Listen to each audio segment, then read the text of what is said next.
Good morning, everybody. This is Griever back here, bringing you guys the latest in the Behind the Bar reviews. This week's chapter of 7 Deadly Sins, chapter 292.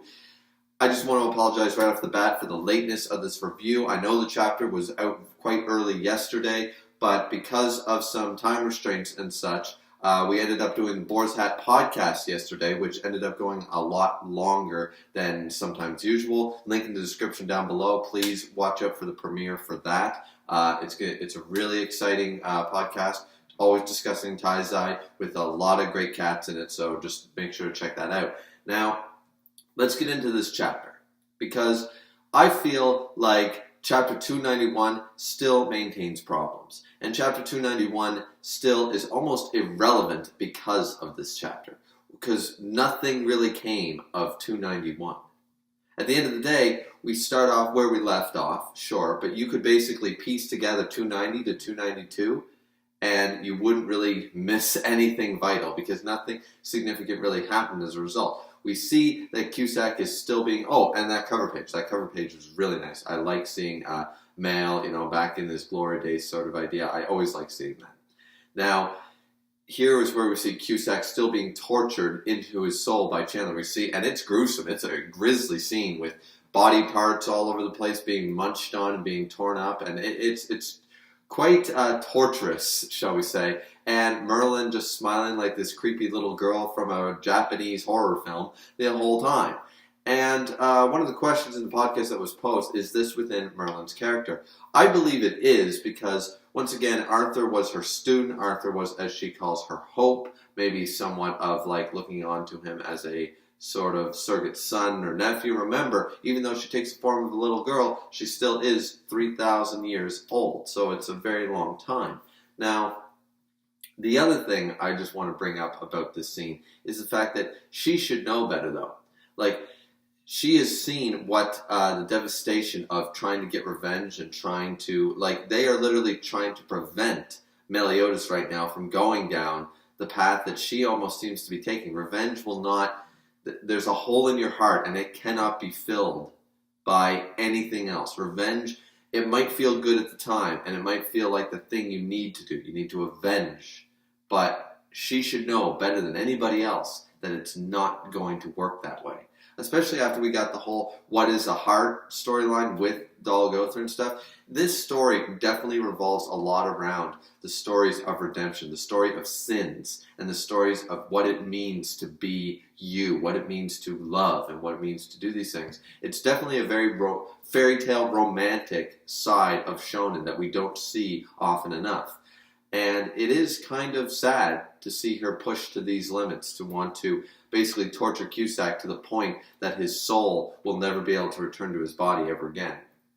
Of course, during all this thing is exactly when we get the memories back. The memories start flooding back into everybody's mind, and we get a little more details about how that works. The closer you are to the person, being Mal and or Estarossa, the more it affects you and the more downtime you have. As we see, Rudeciel throughout this entire chapter does not recover. He is still, is still withering in pain for the most part of the entire chapter.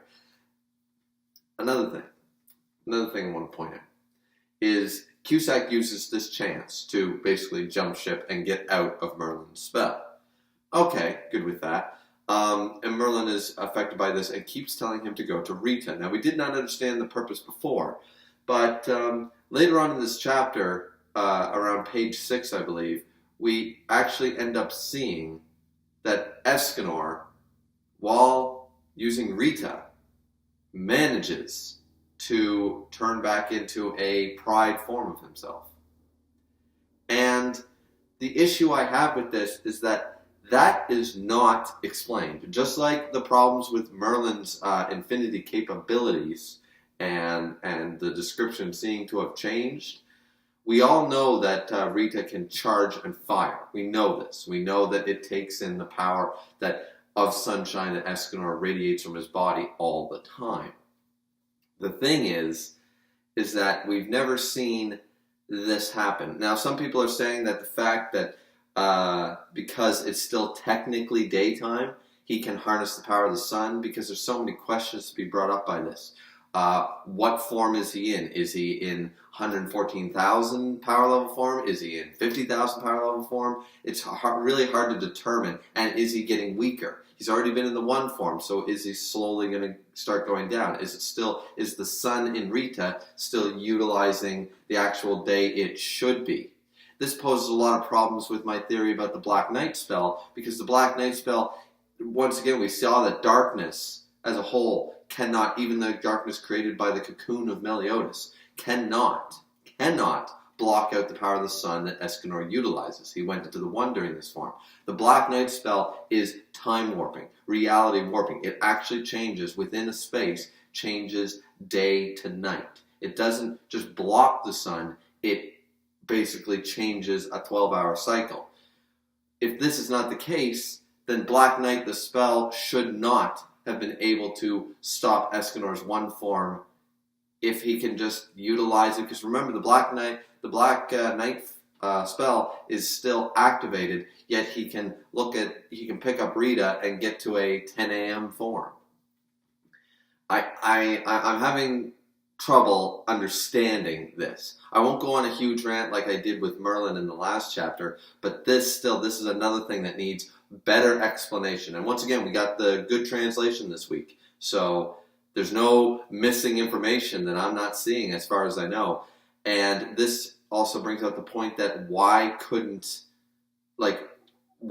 he use this during nighttime form? And there are other, just like with Merlin in previous battles, there are opportunities for Escanor in previous times, in previous chapters, to utilize the fact that there's a charged sun inside of Rita, and he could use this to kind of help them out.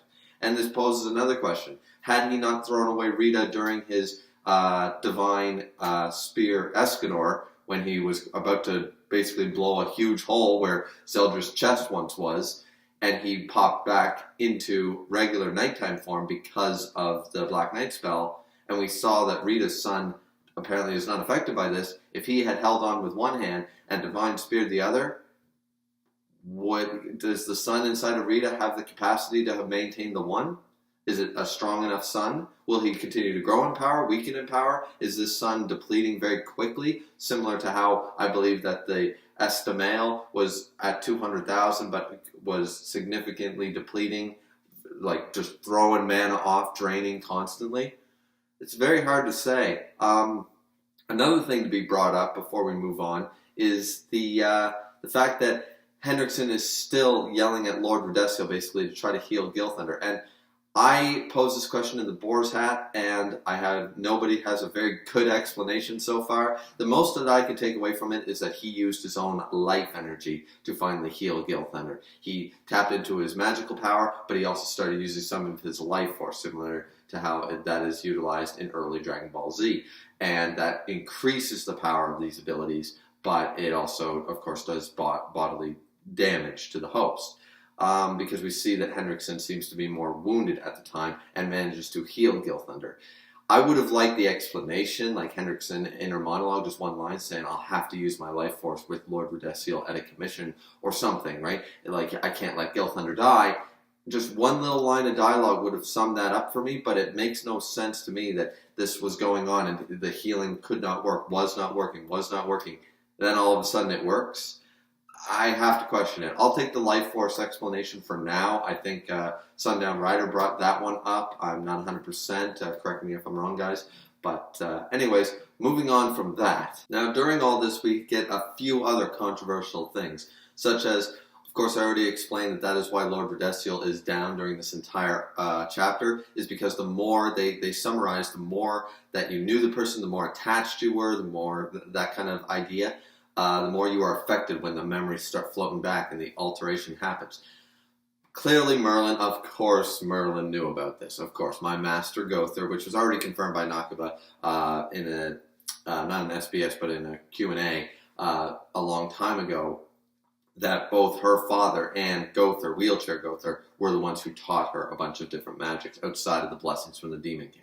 Now, she goes on to say, now, clearly Merlin's memory was also affected by this, so she clearly was not unaffected, but she seemed to quickly recover and remember what her master had done with the dark arts to swap the memories and stuff. I mean, it's good to at least explain it in some way and just move on to the chapter. But anyways, we see that everyone's like, so male, was Esterosa of the four archangels, like Esterosa is male is... So everyone's kind of freaked out.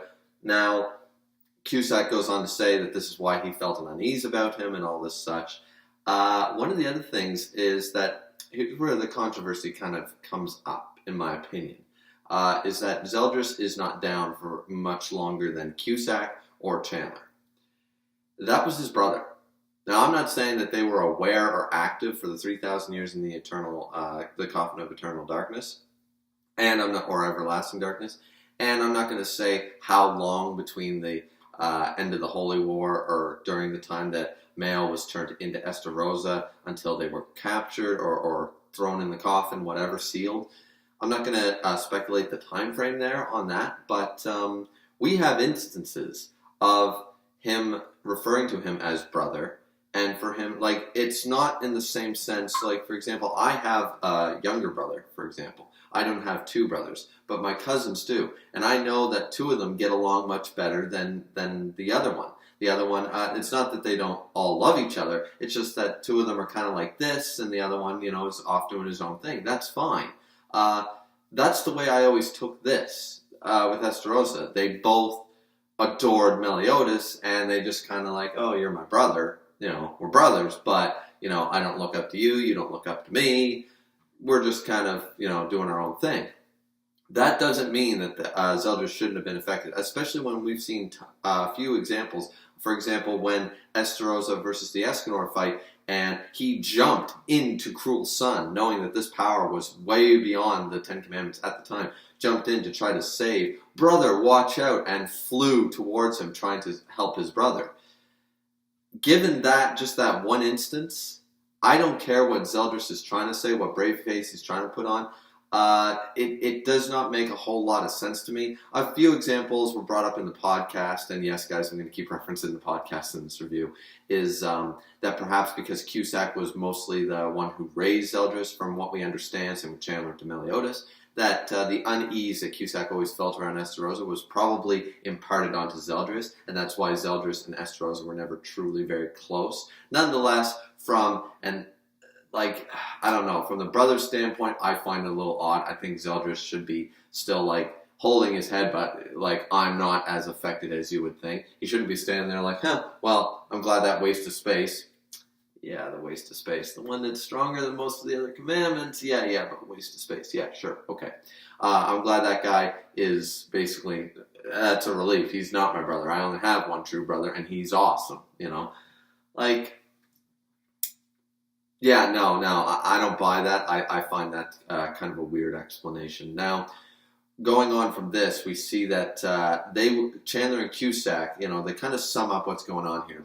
Escanor's back, Rudesu might be down, the demons are healed, Gilthunder's healed, not that that matters. We're all over the place here. And then, basically, Cusack and Chandler go on a story and a rant about how Zeldris, we two are going to fight him. You preserve your strength to fight the sins. Now remember that neither Cusack nor Chandler know about King's transformation into someone who can body a 200,000. Now, once again, I don't believe that King in his Elvis form is at 200,000 power level. I don't think so, but suffice to say, massive power boost.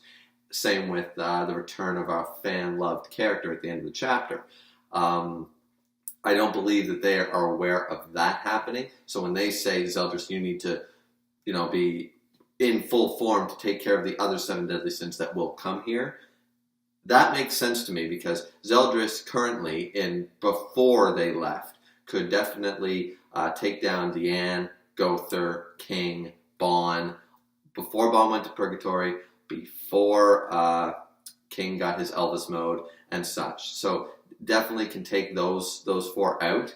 But they just want to make sure. It's kind of like the reference I used was an injured Tom Brady in a Super Bowl. It's not ideal, Just because you think, it's like, okay, the Patriots, they're probably going to win because it's Tom Brady and such, and I'm not a Patriots fan, but you guys will get the reference if you know anything about sports and football, is, at the end of the day, you still don't want an injured Tom Brady or a half-power Tom Brady going into the Super Bowl game, regardless how bad the other team might be, no matter how good the Patriots might be. You still want that guy at 100%, just in case, just for a bigger guarantee, so to speak. So I'm okay with that. Chandler and Cusack's reasoning is good. And then they go on this little story.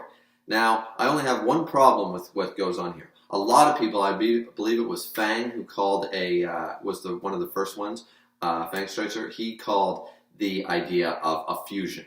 There was that whole Servant of the Demon King before, and the original demon, and the like, and we get confirmation of that. They fuse into this, what I would describe as a combination of a manticore, a horseman of the apocalypse, a chimera, a centaur, the whole 9 yards. And honestly, because there are different body parts from what we see, this would quite literally be the definition of a chimera.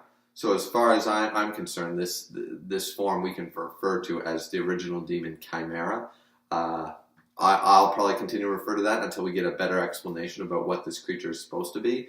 It could be based on some of the old adversaries in Arthurian legend, the Green Knight, and so to speak. But for right now, I'm going to go off the guise of that this is a chimera, human, demon human body, weird purgatory type tail, lion's main body thing, forearms, lots of different stuff going on here. The design is great. The design is awesome. I really am a fan. The one thing I wish was different was, other than the weapons, I would have liked to see, and where did that shield come from? It would have been really nice to see each of them having a shoulder pad, like Cusack and Chandler both having one half of that shield type thing as a shoulder pad before, or maybe on their back or something. It would have been nice to see, or on their belt. It would have been really nice to see, because that thing kind of comes out of nowhere. When the other forearms, the other three arms hold, here's the two swords, here's the staff, and here's a shield that materialized out of nowhere. It just would have been nice to see that all four arms had a reference to the two characters as a split soul. I also wish that the design, even though I really like it, had a little more Cusack and Chandler emphasized in it. Other than the weapons, I'm not seeing anything that really references their two halves very much. It's a completely different design of a character, almost like a third demon. So that would have been kind of cool, but I still really like the design. The problem with it is, the story goes, is that Chandler and Cusack were basically the Lucifer, if the Demon King is considered God. And I know that Fang brought this up in the podcast. I referenced it a little bit too, is that he was a really powerful demon before, everything was created pretty much. Before the Demon King had domain over the demon realm, not purgatory, the demon realm. They basically, he bestowed he created the original demon, the original sinner. And that's a big reference to something like Lucifer, the original demon. Now, he created all this, and he said basically he infused a lot of power into it. He was his herald. They took over the demon realm. But once they had done that, hubris and pride got the best of the sinner, hence sinning, and he created the ultimate sin. He rebelled against God, or the Demon King in this regard. And during this time, he basically fell, got stripped of his power, was split into two, and was charged with a punishment. The punishment being, you're split into two, and you will now teach my two sons, and you will both raise them to be the next candidate for the Demon King. So the Demon King, by the sounds of it, even though he's chosen Meliodas for right now, the intention was that Cusack also raised Zeldris for the potential of one day becoming the Demon King. Which is quite strange when we find, when Zeldris was trying to pull out Excalibur and was talking to his father, he continued to reference it. No, you're not, basically, Meliodas. Meliodas is the one. You're not the one. I find that kind of odd, because by the sounds of it, his original intention was basically to have both of them power up and battle each other for the throne, by the sounds of it, because that seemed to be the intention. I like this story. It references the fallen angel of Lucifer, his rebellion against God and stuff in a very simplistic format. I like it. Makes a lot of sense. The fusion is cool. The problem I have with it is he can just, at any time, there's no repercussions. So they could have, Chandler and Cusack, that their punishment was basically to teach a couple of kids, and they could literally just back to the original sinner who rebelled against God at any time. That seems kind of odd. You think there would be some type of seal that the Demon King would have to break, or a chain or something. Something would have to be unlocked or broken. It seems very odd to me that Chandler and Cusack can basically decide, by the looks of it, whenever they decided to, let's fuse back together. Now, maybe at this point, the original sinner, I believe, probably has an impart of their personalities, probably has their memories as such. So perhaps, as Cusack and Chandler both stated, they have no desire to become Demon King anymore. Maybe the Demon King maybe they understood. There's always that explanation about why the Holy War, why the Demon King would want to get rid of his throne, why he's not power hungry and wants to hold on to his throne. Because what happens to him after Meliodas or Zeldris becomes Demon King? It's very, very interesting. And I believe that maybe Chandler and Cusack, after they rebelled and after all this, they probably were given the explanation, or they understand now why they can never be the Demon King. And that's why Cusack kept telling Zeldris in the previous chapters, like, your job is to surpass me. Your job is to get better than me. I'm not the one to be the Demon King. You are. And Chandler says the same, basically thinks the same of Meliodas. So I would really like to just get that. Once again, it's the same with how Elizabeth turned Meliodas from ruthless killing machine into what he is today. Just that little link. We need that link, and I'm really excited to see it. And I think we're going to get that in the next chapter, and I'm excited for that. I really want to see that. And Merlin here says basically, we have lost all chance of victory. We have no hope.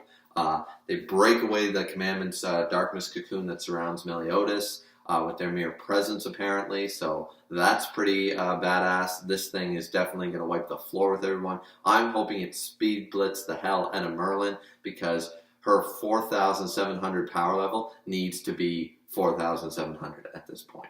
I'm not going to go on a Merlin rant, but I will just say that what has changed, it kind of bothers me a little bit.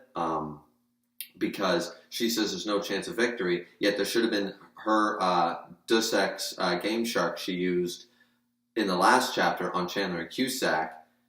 Why can't she just do that again? Can she not double impact and stack a bunch of spells on this thing? Now that it's like, I'm assuming the spells are gone now, but can't she just do it again? The reason I don't think she can do it again is because this thing will speed blitz and she won't be able to actually cast the spell on them. This thing will be way too fast, and I'm hoping for that, because finally, there needs to be that power gap. The same power gap we saw when Meliodas managed to hellblaze the hell out of the ruler when Zeldris and Esterosa tried to attack him. He just went, nope, I don't care that you got the ruler, Zeldris. Nope. And just put him down. We need that power gap. That power gap should have been shown with Cusack and Chandler being over 150,000 apiece, but if we're not going to get it then, at the very least we can get it now. Once again, 291 was a terrible chapter. The last part of the chapter, of course, we see everyone onlooking. We do not see Mael and Gotha, but we can assume that they are heading towards this cocoon. Elizabeth tells everyone we got to hurry. Deanne and King are looking on. Then Hawk starts going crazy. Boom! Out pops our fan favorite character, Undead Bond. The fox sin of greed is back. And he's going to floor this chimera original demon. He's going to floor him. Because, why not? That's my prediction. It's out there. It's an out there prediction. I believe Naya said the same thing in the podcast. But, yeah, Bond is going to be the one to take him down. We've seen Escanor can't go into the one again. That would cheapen the one. Merlin has to be speed blitz. She needs to be put in her 4,000 power level place that she's at. And Rodesio, well, he couldn't do anything anyway. He's just been taking cheap shots with openings created by Merlin and Escanor. So No, not him either. So it's basically down to Male showing up and then fusion dance between Escanor and him, and we're going to see an Escanor with a ponytail and wings. That'd be awesome. That's another prediction I have. And yeah, Bond's going to show up and basically start kicking some ass. Because as far as I'm concerned, Bond has evolved to the point after all this. This has basically been a hyperbolic time chamber training arc, except instead of 1 year, it was like 60. It was a stupid amount of time, you have to remember. I forget the exact number, but I remember they fought the Demon King almost 7,000 times. And before that, he was traveling forever to try to even find Meliodas. And his mental fortitude, his spirit had to, evolve and adapt so he didn't turn into one of those purgatory shadows and all that like. So, anyways, that's basically the end of the chapter, guys. I know this is a really long review, but there was so much to cover, and this is why I try to always do the reviews before on the podcast, because I don't like to take other people's ideas, and I like to discuss that on the podcast. But there were so many great ideas with so many good explanations brought up by some of the guys. I just wanted to reiterate some of them here in case you missed the podcast. Let me know what you guys think in the comment section down below. As always, like, comment, and subscribe. It's always very much appreciated. We will see you back here next time for chapter 293, which I hope we're going to see Merlin get speed blitzed and Bond versus the Chimera demon. That would be really, really cool. What do you guys think is going to happen? Let me know down below. As always, drink responsibly. I guess today I am. Good morning, everybody. Good afternoon, and we'll see you next time.